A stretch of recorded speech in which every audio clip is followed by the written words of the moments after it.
अस्सलामुअलैकुम। कराची में online investment का झांसा देकर शहरियों को लूटने वाला आलमी गिरोह बेनकाब, शहरी होशियार रहें। वज़ीर दाखिला सिंध ने सबको खबरदार कर दिया। क्या आप हालात हाजरा से आगाही हासिल करना चाहते हैं? खबर के पीछे छुपे असल हकाइक जानना चाहते हैं तो अभी सब्सक्राइब कीजिए जिलमिल पाकिस्तान को और साथ ही घंटी के निशान पर क्लिक कर दें। आपको बताते चलें कि शहर कायद में ऑनलाइन इन्वेस्टमेंट का झांसा देकर शहरियों को लूटने वाला आलमी गिरोह बेनकाब हो गया। वज़ीर दाखिला सिंध ज़िया लंजार ने प्रेस कॉन्फ्रेंस में बताया कि NCCIA ने आलमी तौर पर कराची में मुनज़्ज़म ग्रुप के खिलाफ बड़ी कार्रवाई करते हुए 15 गैर मुल्की और 19 पाकिस्तानी शहरियों को गिरफ्तार कर लिया।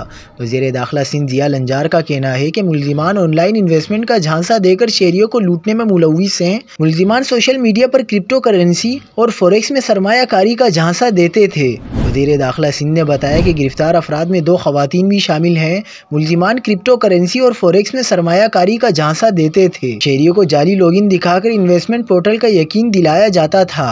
मुलजिमान से 37 कंप्यूटर्स और 40 मोबाइल फ़ोन भी बरामद हुए।